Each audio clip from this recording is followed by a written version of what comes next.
Sekarang aku contoh gini. Misalkan di rumahku ada hal yang jahat. Ada orang jahat. Di rumahku ada salah satu yang jahat. Aku tahu, tapi aku biarin kejahatannya. Aku cuma ngomong, menyalahkan dia, tapi tidak memperbaiki dia. Menyalahkan bukan berarti memperbaiki. Memperbaiki itu tidak menyalahkan. Kalau menyalahkan bukan berarti memperbaiki. Terus rumahku mau ditembak, ya pasti kena semua kan. Kenapa? Ya karena aku membiarkan orang jahat. Jadi yang jahat sesungguhnya itu yang membiarkan orang jahat. Sudah tidak diberi solusi lagi, sudahlah tidak diberi solusi orang jahat tuh. Hanya diponis dan disalah-salahkan, kemudian diadukan di Tuhan pula untuk dihukum. Emang begitu tugas orang baik? Coba, emang begitu ya?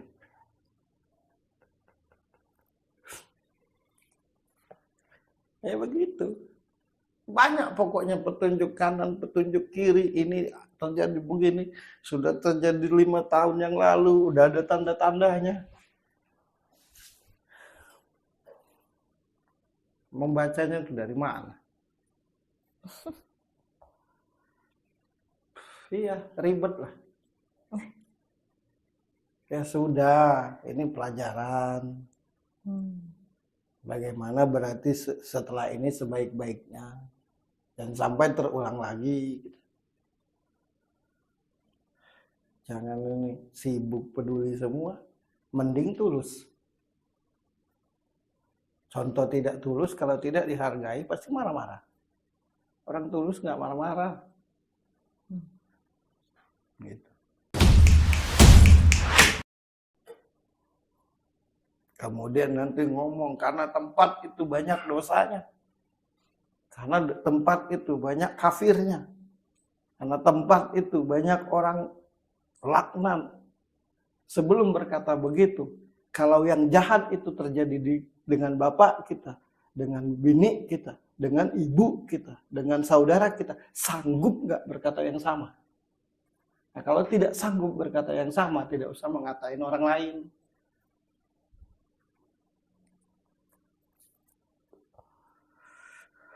Menceritakan kejahatan orang itu dianggap menyelamatkan.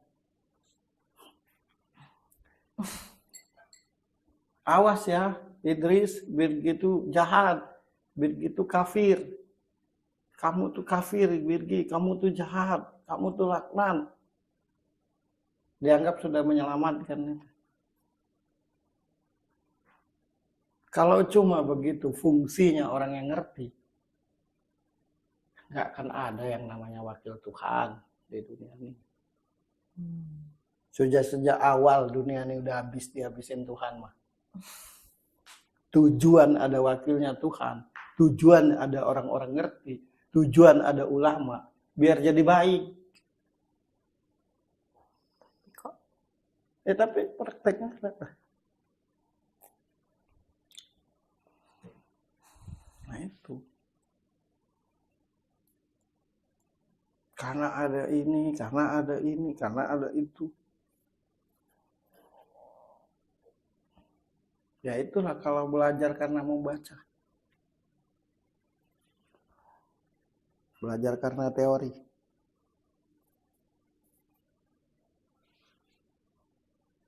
Siaplah lapar kamu, tapi dia tidak pernah lapar.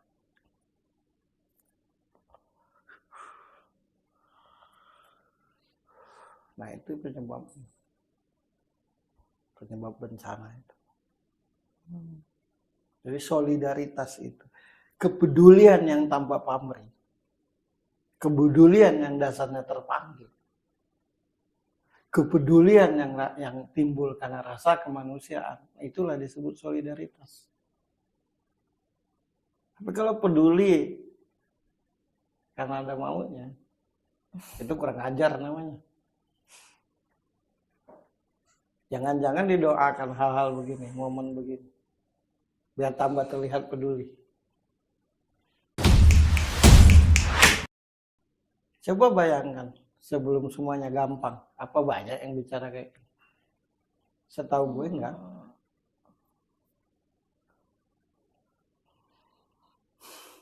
Aku bikin sudut pandang ini melawan arus. Emang begitu realitanya saat ini.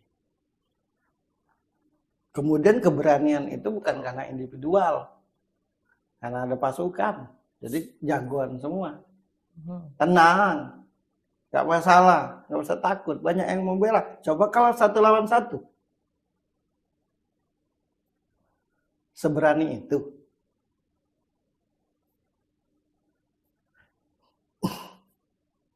Orang yang jahat dengan membayar orang untuk melakukan kejahatan ke orang lain itu pengecut. Untung berduit. Kenapa semua orang itu berani bicara saat ini? Karena ada orang di belakangnya. Apalagi dibayar. Kita doang yang nggak ada orang. Kita orang berdua ngomong kayak gini mah. Gak ada siapa-siapa.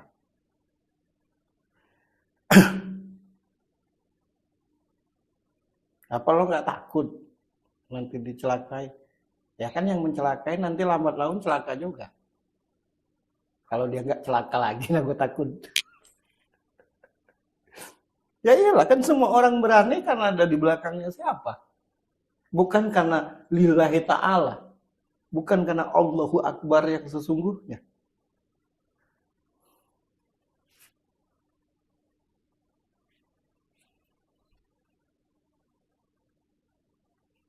Kan gitu. Semuanya jadi berani itu. Semuanya jadi berani. Karena dilihat dan karena punya apa di belakangnya. Nah kan banyak kan tanggapan tentang Cianjur ini. Segala macam petunjuk.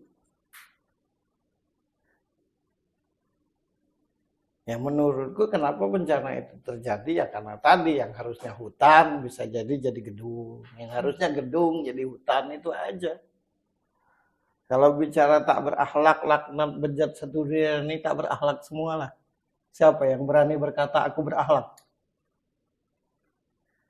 Akhlak-akhlak yang diceritakan itu bukan yang ngomong berakhlak, menceritakan akhlak orang lain. Menurut ini, nah kan gitu. Menurut itu, menurut anu.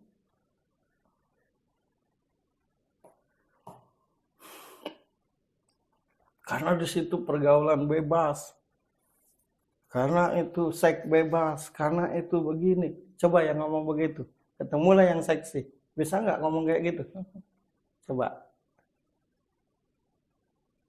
Aku yakin zikirnya berubah. Dari ya Allah menjadi ya seksi. Dari ya mujibu menjadi ya seksi, ya seksi. Ya iyalah. Ini karena seks bebas, karena pergaulan bebas, karena nggak tahu ini, nggak tahu ini. Ini tanda-tanda kiamat. Ini begini, ini begitu. Orang udah susah. Orang udah celaka, orang udah ada yang mati, rumahnya hancur lebur, nanti dulu lah ngomong begitu. Ya tapi kalau nggak ngomong begitu dari sekarang, nanti momentum tuh hilang, nggak didengar lagi kan? Ya bagi yang tidak bisa baca, menganggap itu benar-benar. Gue bisa baca, jadi gue tahu itu bohong. Gue berani ngomong ini karena bisa baca. Bukan asal ngomong. Dan semua yang dengar aku ngomong itu tahu dari hati atau tidak. Berasa bagi yang berilmu. Semua yang kusampaikan ini bagi yang benar-benar berilmu akan berasa bahwa yang kukatakan ini dari hati atau tidak.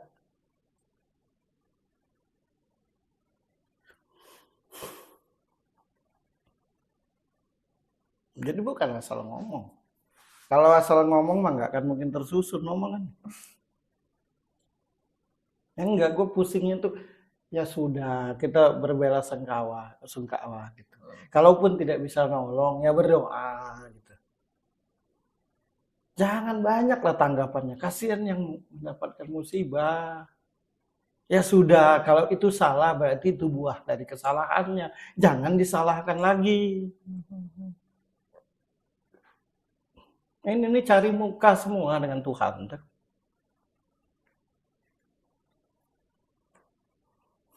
Cari muka. Hanya karena pintar baca ayat.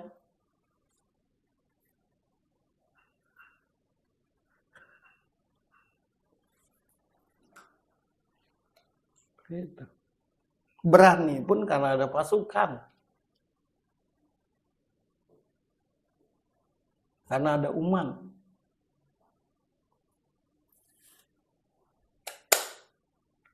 Orang-orang alim kan nggak bisa dikritik. Karena dikritik dikit umatnya bereaksi. Tapi kalau Rasulullah tidak begitu. Ya sudah biarin aja. Marah dia. Kalau para khalifahnya marah. Namanya juga orang nggak ngerti. Namanya juga orang nggak paham. Ya wajar aja mengkritik. Ini kan tak bisa di zaman sekarang. Salah ngomong dikit. Selalu bicara tentang akhlak Rasulullah. Nah, Rasulullah itu baik kepada yang memusuhinya. Baik kepada yang membencinya. Tapi ketika Rasulullah ada yang bilang salah, mulai sibuk semua. Harusnya tunjukkan dong umatnya ini untuk tidak marah. Biar bisa dikatakan ini bahwa benar-benar umat Rasul.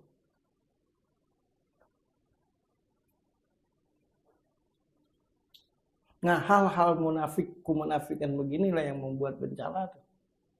Jadi bukan karena orang-orang jahat aja. Kalau bicara orang jahat, emang semua orang baik. Memang ada yang benar-benar baik, suci, bersih, tanpa dosa. Coba. Jadi tidak usah bicara orang jahat. Yang licik banyak. Ya iyalah. Mau ngomong apa?